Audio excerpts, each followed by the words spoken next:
राजकुमार आनंद थामेंगे BSP का दामन। दिल्ली में बीएसपी में शामिल होंगे राजकुमार आनंद। दिल्ली बीएसपी कार्यालय में शामिल होंगे राजकुमार आनंद। हाल ही में राजकुमार आनंद ने आम आदमी पार्टी और दिल्ली के मंत्री पद से इस्तीफा दिया और उसके बाद ये कयास लगाए जा रहे थे, आरोप लगाए जा रहे थे आम आदमी पार्टी के तमाम मंत्री, नेताओं, विधायकों की तरफ से कि बीजेपी ने राजकुमार आनंद को तोड़ा है और सरकार को गिराने की साजिश है। और ऐसे में आम आदमी पार्टी के उन आरोपों को अगर सही माना जाए तो फिर राजकुमार आनंद को बीजेपी का दामन थामना चाहिए था, लेकिन वो बीएसपी में शामिल हो रहे हैं। आरोप जो राजकुमार आनंद ने लगाए थे वो ये थे कि एसटी वर्ग का उपेक्षा की गई आम आदमी पार्टी में और जो मान सम्मान एसटी को मिलना चाहिए था वो नहीं मिला। अब आम आदमी पार्टी के बाद बीएसपी का दामन थामेंगे राजकुमार आनंद।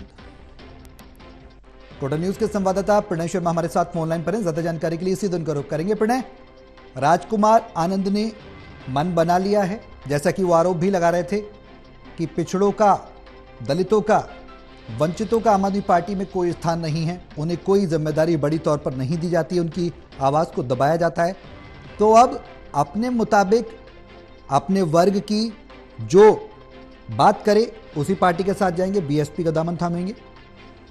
बिल्कुल, देखिए गौरव, ये जानकारी सामने आई है कि आज शाम 5 बजे बीएसपी का जो कार्यालय है दिल्ली में करोल बाग में मौजूद है, वहां पर राजकुमार आनंद बीएसपी में शामिल होने जा रहे हैं। अब से कुछ ही देर बाद जो वो सदस्यता है वो ग्रहण करते हुए नजर आएंगे। और लगातार हमने ये भी देखा है कि राजकुमार आनंद की तरफ से ये आरोप लगाए गए थे कि दिल्ली सरकार के द्वारा जो दलित वर्ग है, जो शोषित वर्ग है, जो गरीब वर्ग है, उसे लेकर कोई भी जो काम है वो नहीं किए जा रहे हैं।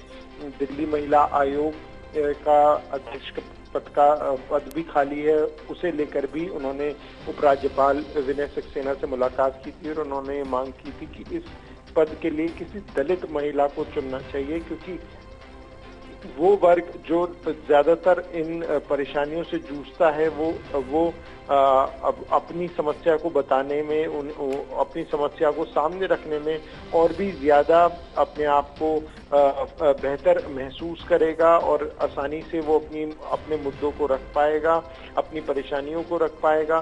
तो इन सब मुद्दों को लेकर वो इससे पहले भी मुखर होकर बोलते हुए नजर आए हैं। अब ये जानकारी सामने आई है कि राजकुमार आनंद आज बीएसपी में राजधानी दिल्ली में ही जो करोल बाग में स्थित कार्यालय है वहां पर वो बीएसपी पार्टी में शामिल होने जा रहे हैं। आपने एक सवाल बेहद अहम है, वो सवाल ये है कि जब राजकुमार आनंद ने आम आदमी पार्टी को छोड़ा था, मंत्री पद को छोड़ा था, तो आरोप लगाए गए थे आम आदमी पार्टी के तमाम नेताओं की तरफ से कि बीजेपी बरगला रही है, बीजेपी पार्टी तोड़ने का काम कर रही है। तो उस हिसाब से बीजेपी को उन्हें ज्वाइन करना चाहिए था, लेकिन उन्होंने तय किया कि वो बीएसपी में जाएंगे। तो राजकुमार आनंद भी गाहे बगाए ये कहते भी रहे थे, सफाई भी दी थी उन्होंने कि किसी तरीके का बरगलाया नहीं गया, किसी तरीके का नहीं है, मेरा जो मन था वो पार्टी में नहीं था आम आदमी पार्टी को कंटिन्यू करने का, इसीलिए छोड़ा है। यानी कि वो जो आरोप आम आदमी पार्टी की तरफ से लगाए जा रहे थे वो आरोप कहां तक सच है? बिल्कुल, देखिए ये बात जरूर सामने आ रही थी कि क्या राजकुमार आनंद बीजेपी में शामिल होंगे, क्या राजकुमार आनंद ने बीजेपी नेताओं के कहने पर ही इस्तीफा दिया है और सरकार के खिलाफ आरोप लगाए हैं।